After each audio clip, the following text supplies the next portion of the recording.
El monstruo que merodea causa miedo a la oscuridad. Narraciones y documentales analíticos sobre Silent Hill. Pronto te perderás en sus calles. No vayas a encender la luz. The Monster Lurks.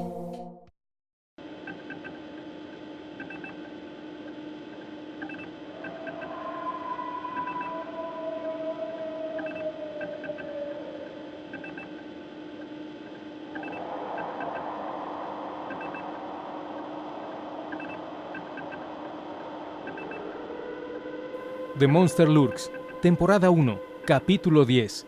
Silent Hill 4 The Room, ¿el peor Silent Hill de los cánones? Bienvenidos a este 10º capítulo de The Monster Lurks. En esta entrega vamos a hablar de Silent Hill 4 The Room, un videojuego que ha sido muy subvaluado de forma injusta, muy injusta en nuestra opinión. Nos enfocaremos en esta ocasión en el verdadero protagonista, Henry Townshend. Silent Hill 4 The Room.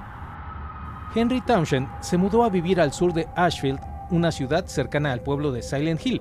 En los departamentos de South Ashfield Heights, ocupó el departamento número 302, donde un día despertó sin poder salir del mismo.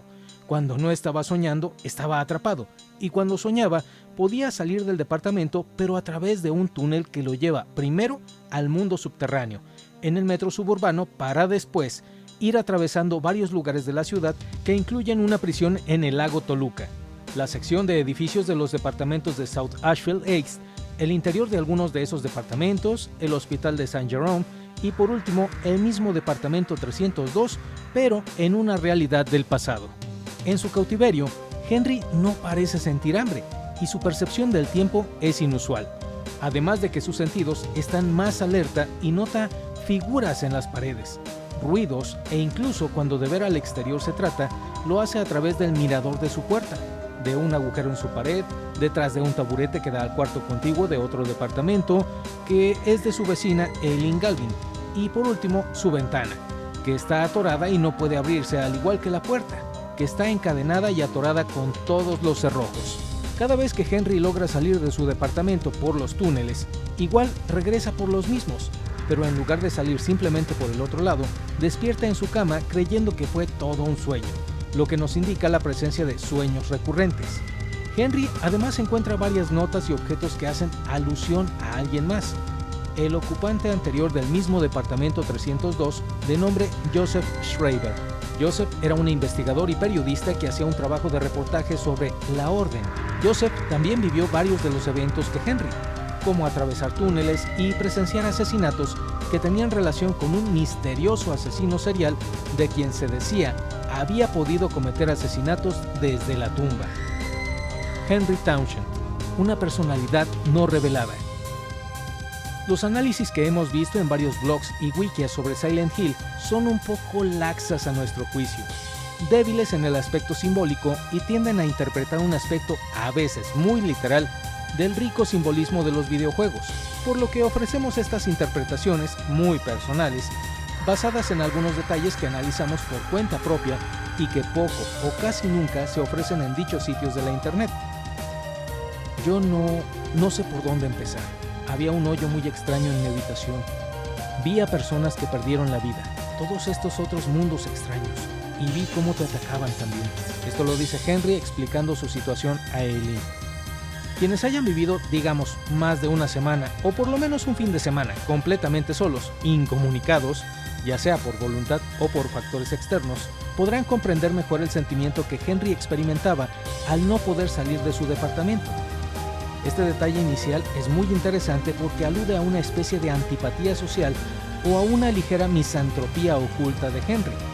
Quizás sea solo un ermitaño, pues él mismo comenta sobre su niñez en el instituto como algo que no vale la pena recordar.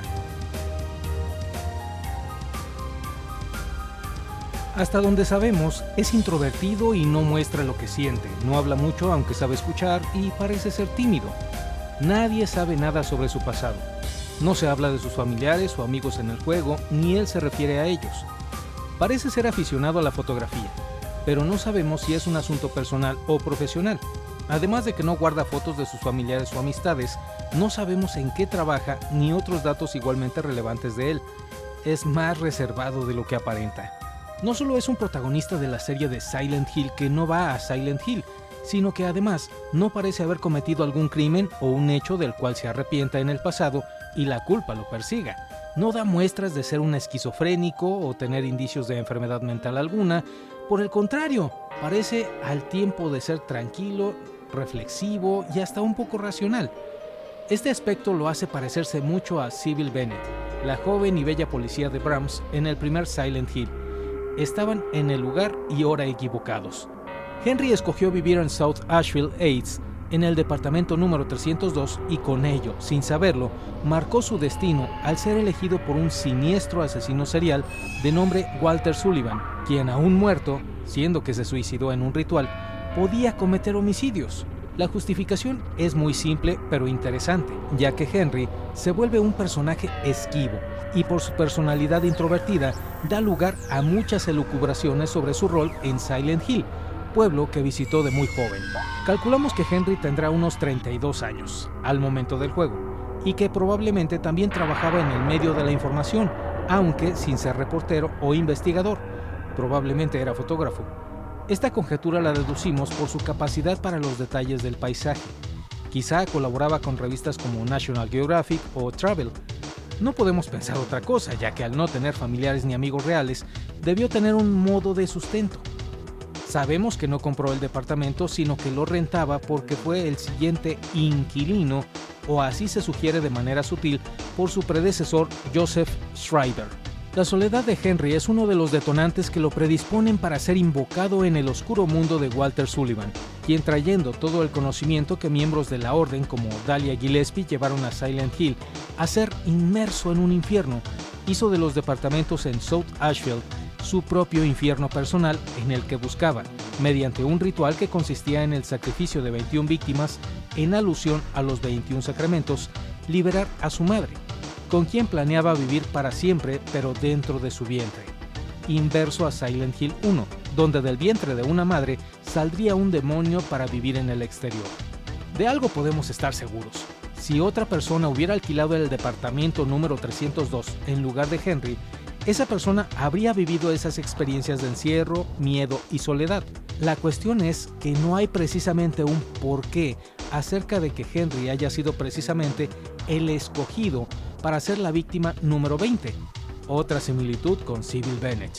Pensamos que no solo se debió a que estaba en un lugar esencialmente importante en la trama de la historia, sino también a su personalidad esquiva, introvertida y solitaria, bueno, casi la de un ermitaño. Hay ocasiones en que nos sentimos con ganas de quedarnos recluidos o encerrados en nuestros hogares.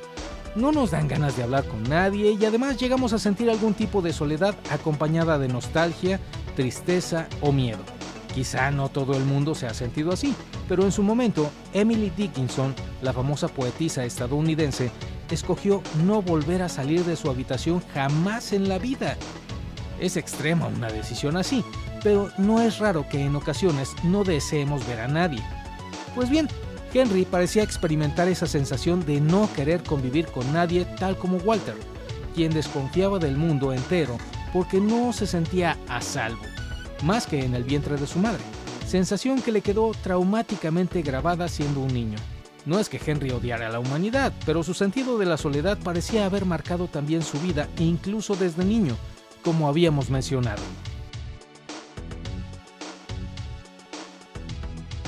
Parece haber, pues, un paralelismo entre la vida de Walter y la de Henry. Quizá Henry también era huérfano. Además de también ser tímido, se sabe que Walter tuvo una atracción por Cynthia Velázquez, quien lo había hecho sentir incómodo. Recordemos que ella fue la primera persona que Henry encuentra fuera de su departamento. En términos maniqueístas, Henry era la contraparte positiva de Walter. Y aquí es donde se revelan aspectos sobre Henry, quien al parecer tenía oscuros deseos con su otra vecina, Eileen Galvin, a quien espiaba por el orificio que comunicaba su sala con la recámara de ella. También es sabido que Henry ya no acostumbraba muchos de sus antiguos hábitos, como por ejemplo el de la lectura, pues en los 2 años que llevaba de vivir en su departamento ni siquiera se había dado a la tarea de hojearlos. Este otro punto sobre su personalidad es igualmente notorio y relevante. ¿Qué hacía Henry en su departamento antes que le ocurrieran los eventos que lo sumergieron en el infierno creado por Walter Sullivan? Como podemos ver, para contestar a esta respuesta ya tenemos un hilo conductor que nos cuenta de un origen de soledad.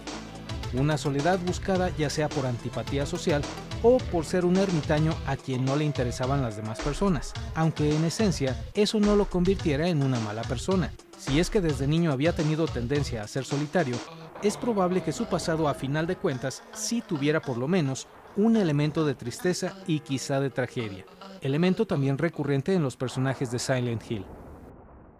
The Room. Un sueño recurrente y perpetuo donde los simbolismos delatan a Henry. Silent Hill 4 en realidad no se desarrolla en el pueblo, por tanto, el título es una obvia referencia para dejar en claro que, a pesar de todo, se trata de Silent Hill.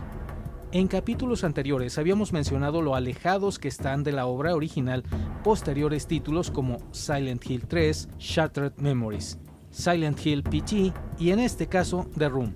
Sin embargo, las conexiones con que cuenta a la obra original, al segundo Silent Hill que fue Restless Dreams, e incluso con Silent Hill 3, lo hacen digno de nuestra consideración para otorgarle su merecido título de ser un verdadero Silent Hill.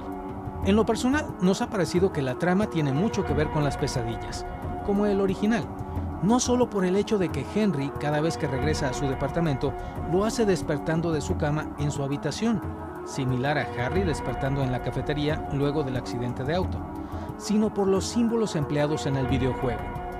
Si bien los otros videojuegos tienen ese elemento de sueño manejado como otra realidad o realidad alterna, no dan mucho indicio de ser precisamente un mal sueño o pesadilla, con la excepción del final malo del primer Silent Hill, donde Harry Mason aparece muerto con la cabeza al volante de su Jeep, que nos da a pensar que todo lo que vivimos en el juego fue un sueño que pasó en el último instante de vida de Harry.